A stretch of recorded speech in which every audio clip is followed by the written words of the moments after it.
हमारा बच्चा 24 घंटे बस स्कूल से घर आता है, ट्यूशन से घर आता है, मदरसे से घर आता है, हमारी नजरों के सामने रहता है। सोच हमारे बच्चे की बहुत अच्छी होनी चाहिए, फिर भी पता नहीं बच्चा कैसे बिगड़ रहा है। तो एक बात मैं उन पेरेंट्स को बताना चाहता हूं, हमारे भारत देश के सबसे successful businessman, one of the most successful businessman in the world, Dhiru भाई अंबानी सर। जब धीरू भाई अंबानी सर को अपनी लाइफ में पहली पगार मिली, पहली तनख्वाह जब उनको मिली, सैलरी,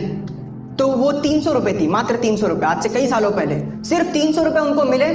और वो 300 रुपए लेकर गए हमारे भारत के सबसे बड़े 5 स्टार होटल ताज होटल में, मुंबई में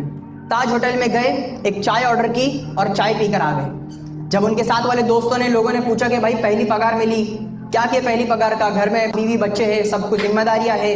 क्या लिए उनके लिए? धीरू भाई अंबानी ने कहा कि मैं जाकर चाय पीकर आ गया, मेरे पैसे थे, मैं जाकर होटल में 5 स्टार में चाय पीकर आ गया। लोगों ने कहा कि भाई दिमाग जगह पर है, पहली जिंदगी की तनख्वाह मिली और वो तनख्वाह लेकर आप चाय पीकर आ गए, पैसे उड़ाने का इतना क्या शौक था? पहले अपने माँ बाप, अपने घर वालों को देखते, पहले उनकी जरूरतों को पूरा करते और फिर अपने शौक पानी देखते। धीरू भाई अंबानी का जवाब सुनिए। उन्होंने कहा कि हाँ, मैं 300 रुपए लेकर 5 स्टार होटल में गया था, लेकिन मैं वहां पर पैसे उड़ाने नहीं गया था, मैं वहां पर चाय का चुस्की लेने नहीं गया था, बल्कि मैं अपनी जिंदगी में पहली बार किसी 5 स्टार रेस्टोरेंट, 5 स्टार होटल में गया, पर लेकिन मैं ये देखना चाह रहा था कि जो लोग रोजाना 5 स्टार होटल में आते जाते रहते हैं, रोजाना जिनका आना जाना 5 स्टार लोगों के बीच में होता रहता है, उनकी क्या सोच होती है, वो आपस में क्या बातें करते हैं, वो देखने के लिए मैं अपनी पहली पगार वहां पर ले जाकर खर्च करके आया।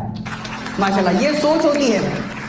जब सोच इंसान को बदलनी होती है तो फिर वो पैसे को भी नहीं देखता, अपनी सोच को बड़ी रखता है, तब जाके जनरेशन बनती है। और आज धीरू भाई अंबानी की जनरेशन लीड कर रही है बिजनेस लाइन में। इसीलिए कहते हैं that this is the famous saying I could say,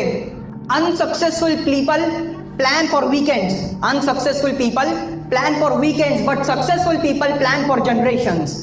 जो नाकामयाब होते हैं, अगर किसी के पास करोड़ों रुपए है, अगर वो करोड़ों रुपए है, अपने आप को करोड़पति कहलाता है, लेकिन अगर जब प्लानिंग की बात आती है तो वो हफ्तों की प्लानिंग करता है कि मैं अगले संडे कहाँ जाऊंगा, मैं अगले महीने कहाँ घूमने जाऊंगा, अगले सैटरडे मेरे किन दोस्तों के साथ मेरा आना जाना है, ये प्लान करते हैं। तो करोड़पति होने के बाद भी वो इंसान नाकामयाब है। लेकिन बंदे की अगर सोच में इजाफा होता है तो फिर वो अपनी आने वाली नस्लों को तरबियत कर सकता है अपनी सोच से। इसीलिए जितने पेरेंट्स का ये कहना होता है कि अपने बच्चों को तो मैं अपनी नजर के सामने रखते हैं, बच्चा कहीं पर नहीं जाता हमारी नजर के अलावा। तो अगर आपके बच्चे कहीं पर घर के बाहर नहीं जा रहे, आपके घर में ही रह रहे, तो माँ बाप, बड़े भाई बहन क्या करते हैं, वो एटमॉस्फेयर बच्चे के लिए बन जाता है। वो जो संगत बच्चों को मिलनी होती है वो माँ बाप के जरिए मिल जाती है। अब फिर माँ बाप ये देखे कि अगर हमारा बच्चा अगर हमारी नजर के सामने रह रहा है तो वो हमें पढ़ना शुरू करता है कि मेरे अब्बू जब फोन पे बात करते हैं तो किस इंसान से किस लहजे में बात करते हैं, अगर मेरी अम्मी किसी से बात करती है तो कैसी बात करती है, अगर मेरे बड़े भाई बहन किसी दोस्त से मिलते हैं तो मिलकर क्या बातें करते हैं आपस में, उनका रवैया कैसा होता है, उनका किरदार, उनका कैरेक्टर कैसा होता है,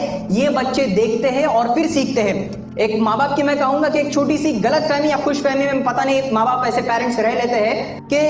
हमारे बच्चे को तो अगर हम परवरिश कर रहे हैं, हमारे बच्चे की हम अच्छे से तरबियत कर रहे हैं, तो हमने हमारे बच्चे को स्कूल में डाल दिया है, वहां पे टीचर्स देख लेंगे, हमने हमारे बच्चे को मदरसे में डाल दिया है, वहां पे मौलाना मुफ्ती देख लेंगे, हमने हमारे बच्चों को ट्यूशन कोचिंग्स में लगा दिया है, वहां पे सर मैडम देख लेंगे, हम तो टाइम टू टाइम फीस भर रहे हैं ना, हम टाइम टू टाइम हदिया जो है वो दे रहे हैं ना, फिर किस चीज की कमी है? टीचर्स के भरोसे, अगर उस्ताजों के भरोसे पेरेंट्स अपने बच्चों को छोड़ते हैं तो कभी भी 100% आप अपने बच्चों की तरबियत नहीं कर रहे हैं, आप अपने बच्चों की 100% तरबियत नहीं कर रहे हैं। क्योंकि जो टीचर्स होते हैं वो लैंग्वेज सिखाते हैं, वो सब्जेक्ट सिखाते हैं, और सिखाने के साथ साथ जितना उनसे बन सका वो अपने स्टूडेंट्स को जो है तालीम देते हैं। लेकिन असल तरबियत, बच्चा स्कूल में तो सिर्फ 5 से 6 घंटे रहता है, लेकिन बच्चे 16-17 घंटे बच्चा अपने माँ बाप की नजरों के सामने रहता है। तो माँ बाप को चाहिए कि देखना कि हमारे बच्चों की हम किस तरह से तरबियत कर रहे हैं। हमारे बच्चे को अगर कोई भी चीज की जरूरत पड़ती है तो क्या हम उसकी पूरी करते हैं, हम उसकी ख्वाहिशात पूरी करते हैं, या हम उसकी जिद पूरी करते हैं, या हम उसकी जरूरत पूरी करते हैं?